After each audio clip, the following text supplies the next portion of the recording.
Hey, everybody. Good evening, and welcome to an impromptu Monday evening Power Hour live on Critical Conversations, the network.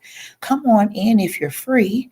It is 6:04 in the PM, and I would love to have you in the room for just a quick conversation. I'm not even going to be on long, but I just wanted to just touch bases with everybody concerning a couple things that I found. Um, to happen in the course of the work week.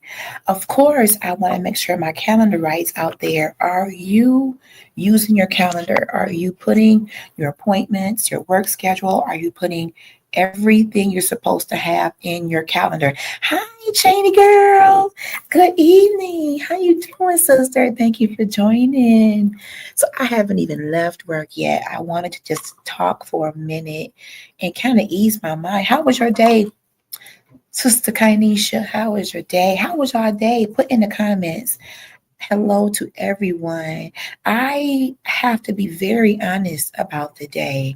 There was a lot of, I will call, mental traffic jams. And I coined that phrase in talking to my therapist.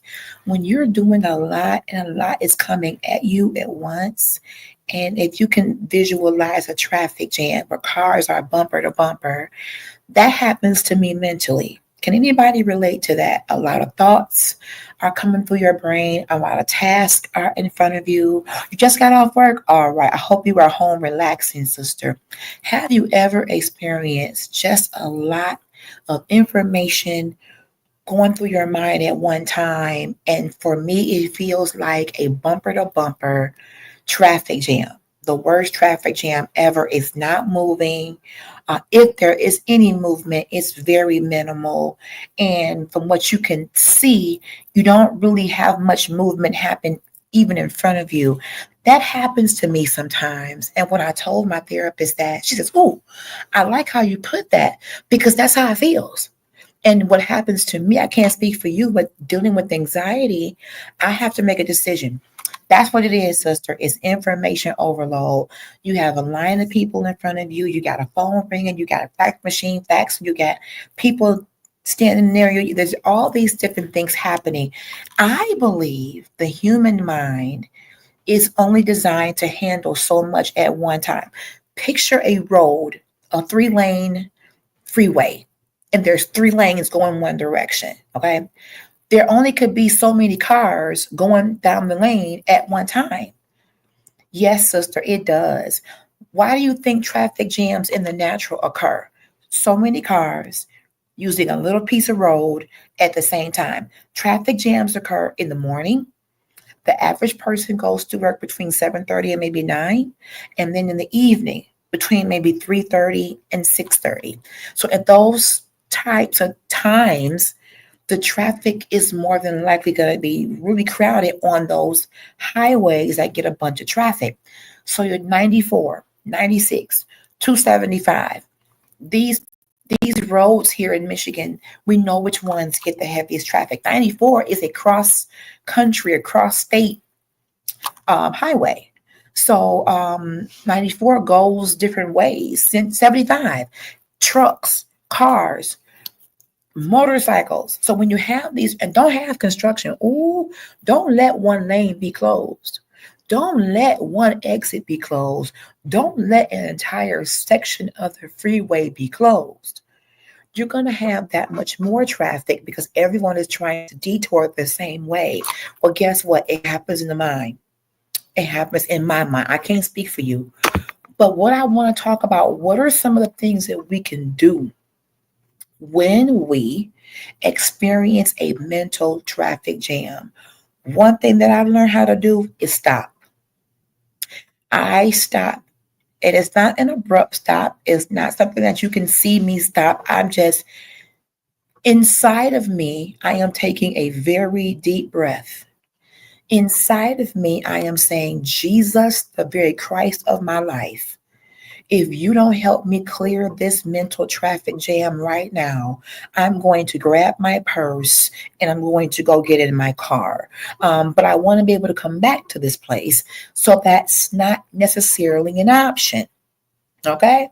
Now, In 2021, I did have a mental traffic jam, several of them back to back, not only at work, but also at home.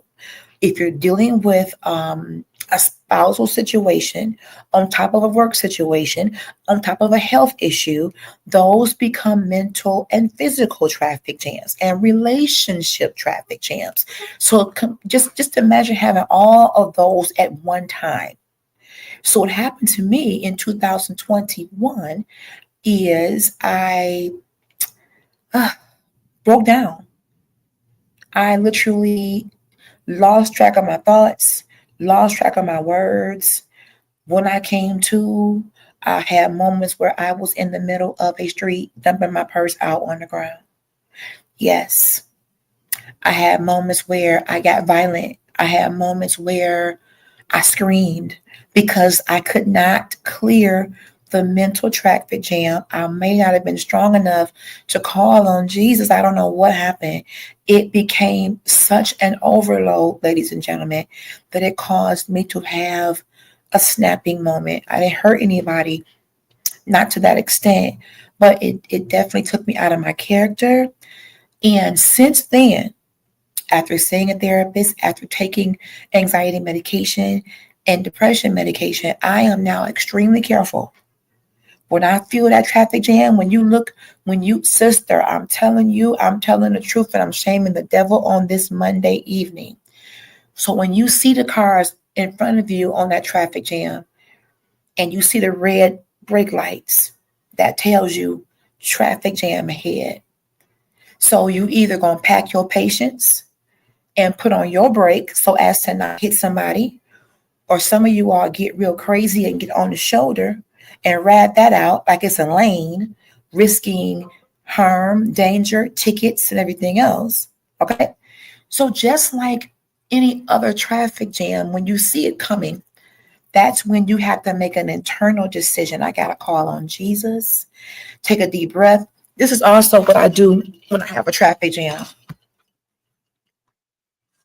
I drink my water. Tupperware sells these, by the way. Isn't that nice? If you want one, let me know. Okay. I'm learning how to hydrate when I have those traffic jams in my mind. I'm learning how to pray inside my spirit. I'm learning how to slow down. How? How can you slow down in an already slow traffic jam? I'm slowing down because I'm a human. I can only do one thing at a time. I'm slowing down because I refuse to allow anybody else to push me to a place of no return. So what do? Thank you for your patience, everybody. Give me just one moment. And when that person comes up to me and I'm not ready for them, I politely ask them to give me just one moment while I complete a transaction. Because at the end of the day, they're waiting for you. Okay? If you got what they need, they should just be patient. Now, they may not be kind, but I'm going to be kind. I'm not going to get out of character. Give me just one moment. I take my pen and my notebook and I jot little things down. That way I'm not making mistakes. Because when you start rushing, listen to me and listen to me good. When you start rushing, you're going to make yourself subject to errors. And guess who's responsible for those errors? Yes. So you have the right to say, give me, somebody put in the chat, hashtag one moment, please. Hashtag thank you for your patience. Wow, come on. This is power hour. We're taking back our power. So no matter what industry you work in, no matter what you do for a living, you sell cars, you sell Big Macs, you sell homes, you work in customer service, you work for a hospital, you work for a dealership. It doesn't matter. Doesn't matter. My sister says you can't allow others to make you come out of character. Character, real character, doesn't allow anybody else to move character. The character in me and what I should have in as a believer in God, I should be able to control my outbursts to where nobody has the power. When you give someone the power to take you out of character, you're placing them on a pedestal on which they don't deserve to sit on. So if you feel as though LHG, I don't know how you do it. I feel myself getting angry. What I used to do when I thank you, sister, one moment, please. That's your freedom. What other phrases, y'all, can we use that will politely tell someone to give me a moment? One moment, please. One moment while because sometimes they want to know you ain't slacking. If you can just give me a moment while I look that information up for you.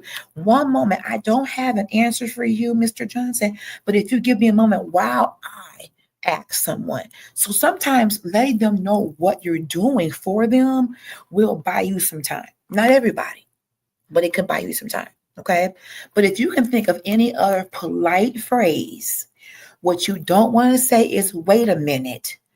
What you don't want to do is do this and just not say nothing other than give me just one moment. You can do that. But if you just go without any words, that may not be the most professional. We have to figure out how to get what we need and then make sure the customer or the patient or the whoever client feels comfortable too.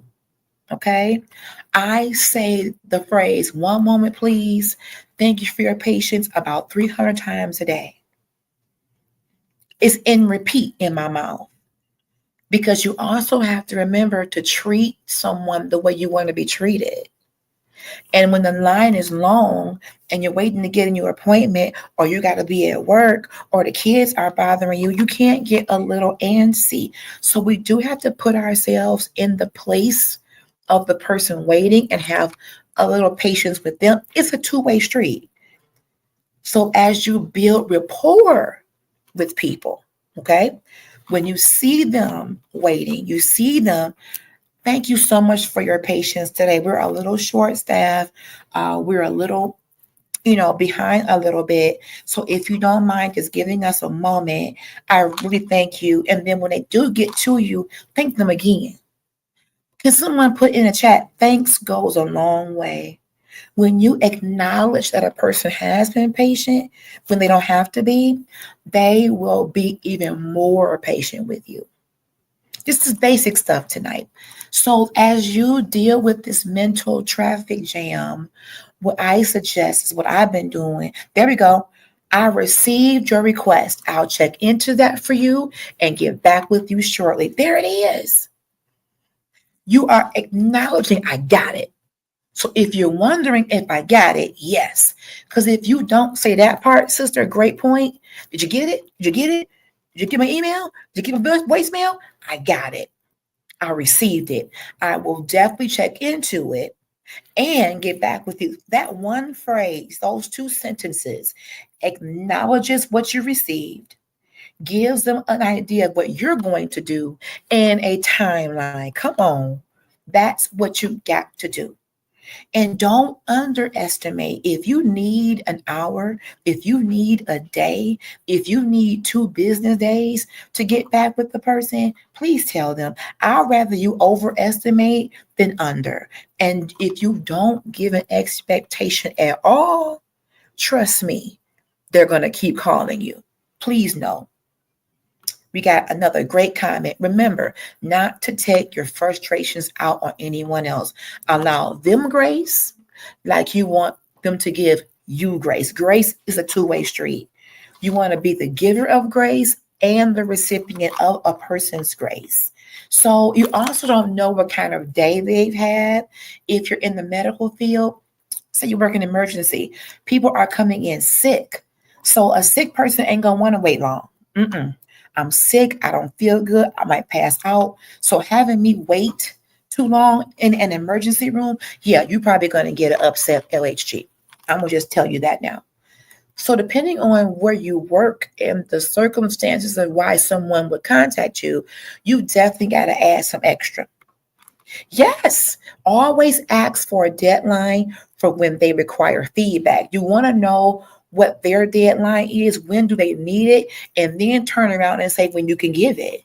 Because what if you may not be exactly able to give it to them today, offer what you can give. Yes, it helps you prioritize the need. So if you are someone that has multiple projects, multiple tasks, the way you decide what to do first is the deadline. When is it due? If it's due today and no other day will do, then guess what? It got to be done today. But if you can wait until tomorrow, Wednesday, Thursday, or Friday, then yes, you may be able to not touch it until tomorrow.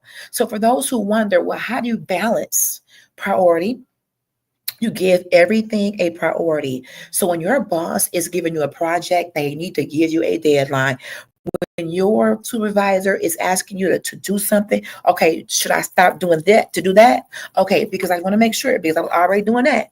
So if you want me to stop doing that to start doing that, then just know that that's going to take a little longer. Communication is key, y'all. It is. It's key. It's key. So I say all that to say Monday is the busiest day for most companies. I don't care what you do. Monday is typically a busy day. If you work in a call center, Monday is crazy. If you work in a hospital, it's probably crazy. No matter where you work, Monday tends to be coming off of that weekend.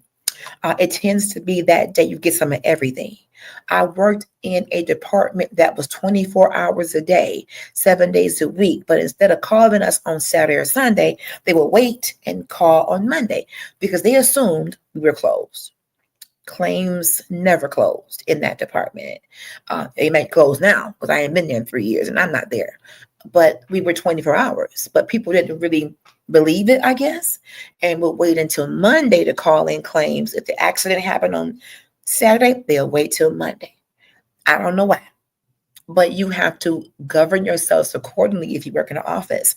If you know Monday is crazy, pack your patience, pack your water, pack your snack, pack your lunch, pack your Jesus the Christ, and just do what you can. And when that mental or physical traffic jam starts to pile up, I take a breath. I take a sip. I get my pen. I get my pad of paper. I keep that near me anyway to keep me, the light just went off, but I'm still here, y'all, to keep me in a posture of organization. The light in here is on timer and I haven't moved enough. So I just want to let you know that there are mechanisms that you can use to give yourself a chance to, oh, I'm only one person. I'm only one human. This is a lot. This is a lot. You might feel that talking to certain people in your circle. When I talk to so and so, I just get anxious. They are a lot. Take a breath. If you must take the call, make the call short and sweet. How can I help you? Sorry to hear that. I can pray, and then get off that phone. Because your peace of mind is important. Peace is just as good as cold hard cash for LHG. I'm just telling you. And especially if you work and you work a job that's going to give you a lot of fast paced activity, you have to have tools. Get up and go to the restroom when you can, take a break when you can, take your lunch, get out the building, leave your desk. The days of me eating lunch at my desk and people bothering me, nope, get up and go. Get up and go. If they see you sitting there, they're going to think you're available for them. So give yourself a break. Give yourself a break. Take your breaks. Take your vacation time. Every so many weeks or a couple of months, if you have vacation time, take you a Friday and a Monday. Make you a long weekend, because at the end of the day, I'm going to tell you this, I'm just being honest. There is a culture of stress in corporate America. The more you do, the more you shine while you're doing it, the more they'll give you. And it comes down to money.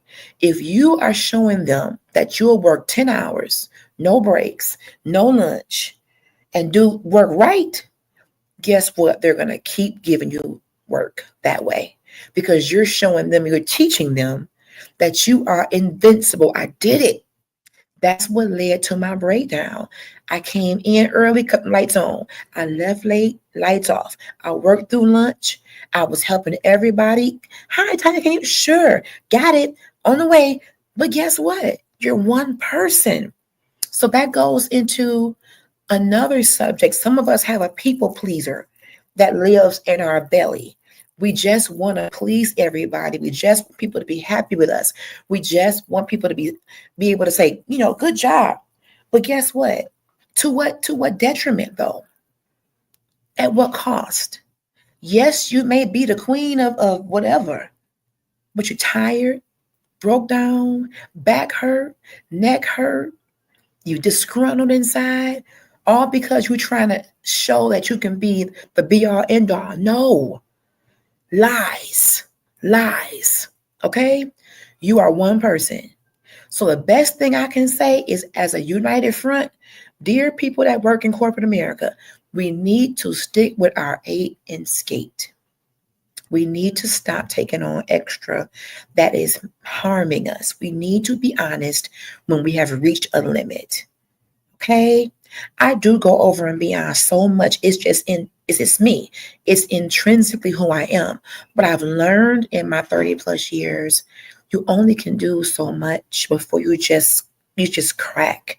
You just buckle. You just fold. You just get migraines. You just end up calling off sick anyway because you're just tired.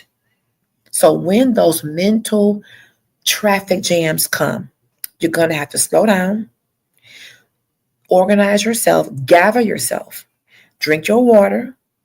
If you're on any kind of medications, take them. If you're on an anxiety medication, be sure to take it, because ain't nobody in charge of you in terms of your health, your well-being, but you. So what are you going to do? Are you going to keep burning the midnight oil, coming home so tired you can't cook, can't talk to your spouse, can't talk to the kids? You didn't yell at the dog, the cat got an attitude. Are you going to keep operating like that, breaking your body down and your spirit down? Yes, sister, and people will take advantage.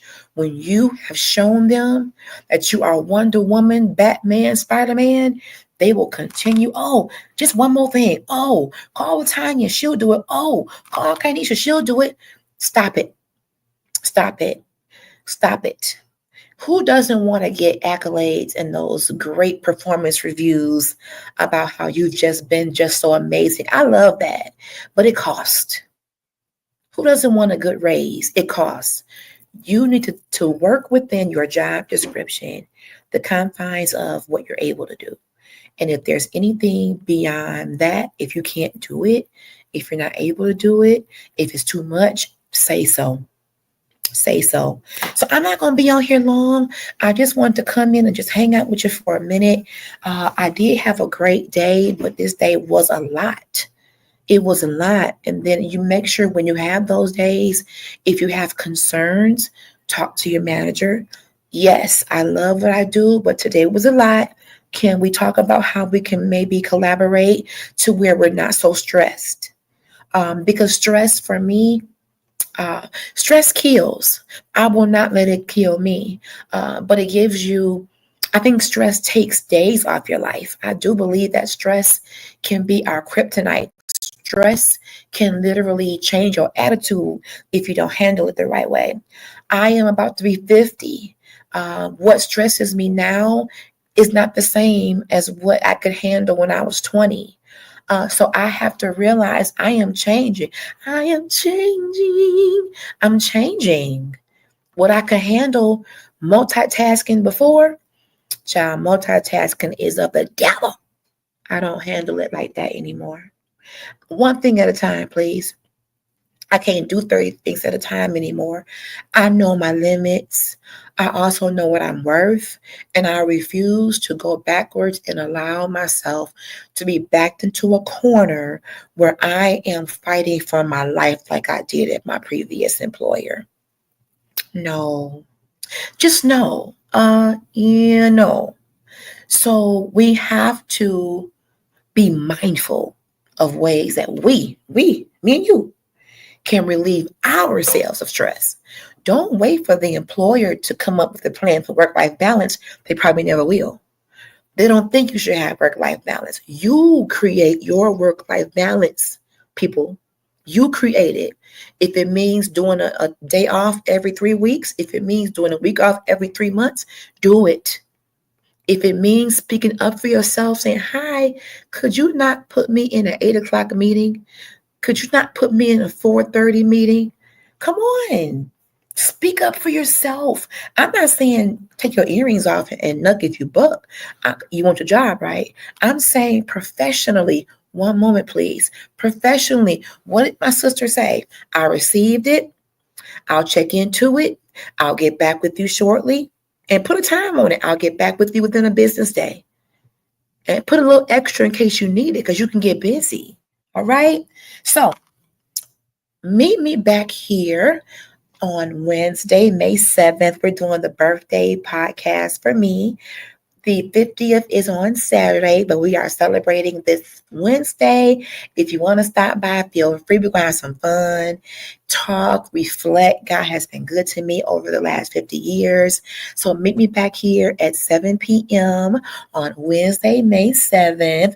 Also, every third week of the month, we do Power Hour with Andrew Griffin, our resident confidence guru and transformational speaker. So he'll be here probably the third week, and his wife, LaRoya, comes in for Girl Chat. So I'm out of here. Thank you all for tuning in with me. Follow the channel, and I'll see you Wednesday. Bye, everybody.